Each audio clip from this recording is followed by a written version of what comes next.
So it's day 9 of my fasting. Another successful day.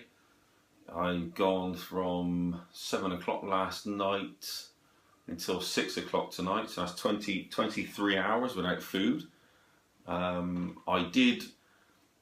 It's funny because each day I wonder what I'm going to cover in the subject, and I just take it as it comes. And it just dawned on me before I made this video that I've actually had a really busy day today. I've been working physically all day and mentally as well at the same time, because there's a lot of mental work involved with my physical job. But when I come home, I was then immediately walked straight out to my garage to sort all of the stuff out, moving loads of heavy gear around. And my wife called me for tea, said that my meal was ready, and I come in and I ate it really fast, and within half an hour, so I only actually spent half an hour eating today because I didn't have time to sit down and enjoy everything. And then I was straight back outside again until 3/4 of an hour ago, so it was quite a long while. And that got me thinking, this is not a great way to eat. It didn't make me feel that good. I felt bloated. I didn't feel great inside of myself because I'd not sat down and relaxed and enjoyed my meal. And when you think about the work of Dr. Masaru Emoto and how he proved that our thoughts and intentions actually physically change the structure of water. I would say that I always say to people when I go around for doing talks around the country that we are 70% water ourselves. So if we're having bad thoughts about ourselves, we can't stand ourselves, we hate ourselves, then we change the structure of our very body to an acidic structure. And this is why it's very important for us to have alkaline mind, alkaline thoughts. And you could eat the best diet in the world, and if your mind's not alkaline, if you're not thinking good thoughts, then it does no good whatsoever. If you can combine the two, if you can have alkaline thoughts, if you can love yourself, quite importantly, but if you can also love everything else and everybody else around you, that you can feel everything start to raise in you. I haven't been like that today because I haven't had time. So when I ate my meal, for instance, I would normally sit down, if I was putting kale into my mouth or broccoli or anything like that, I would be thinking about all the great things it is doing for me, how fantastic it tastes. I'd be actually what they call consciously eating. You're actually tasting the product, you're tasting the food, and you're swallowing it, and you're chewing it well, and you're swallowing it and feeling the goodness it is doing to you. You're almost giving it love as you put it in, and that's obviously proven to change the structure of these of this food before it enters you. And because I didn't do that tonight,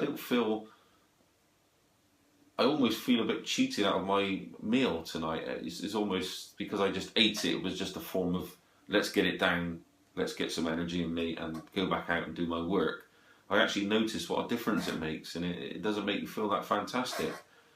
And you don't enjoy it, and this takes me on to many thoughts. It's like, parents who force their children to eat their greens. I mean, imagine what they're doing to the child as the child's consuming these products and this food, and almost hating it, looking at it on their plate, and they just can't stand the sight of this food anymore. Yet their parents won't let them leave the table until it's all gone. I was one of those when I was a child.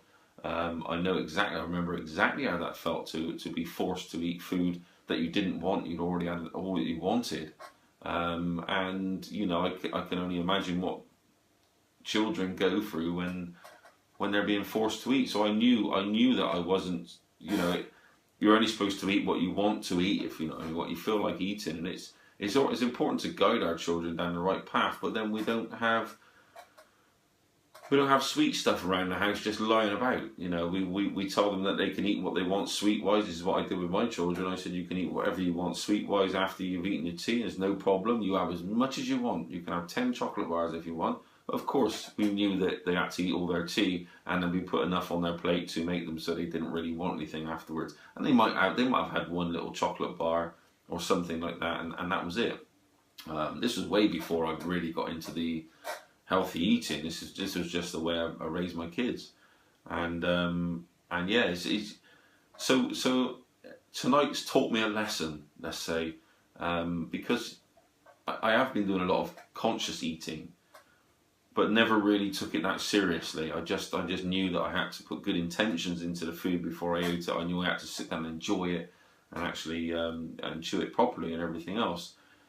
And tonight's taught me a lesson. It's taught me that you know, I can't just. It's a very precious hour that I have. Actually, it was only half an hour tonight, but it was a very precious hour that I have, and I need to really make it special. I need to be relaxed state of mind. I need to have good intentions, and I need to eat that meal and really enjoy it. You know, make it last a little bit longer. I've actually been pausing halfway through my food. I'd never had time to do that before. I'd never made time to do that before, should I say? But I've actually been stopping and thinking, oh, hang on a minute, you're eating a little bit too fast. Savor the moment. You know, let that go down. See how you feel, and everything else. So I guess today's theme is conscious eating and the power of intention that we put into our food to change the actual structure. That's scientific, and how we can't make our children eat things that they don't want to eat. We need to find something that's healthy for them that they do like to eat, and try and sort of spread out from there, really. So yeah, that's today's video. See you tomorrow.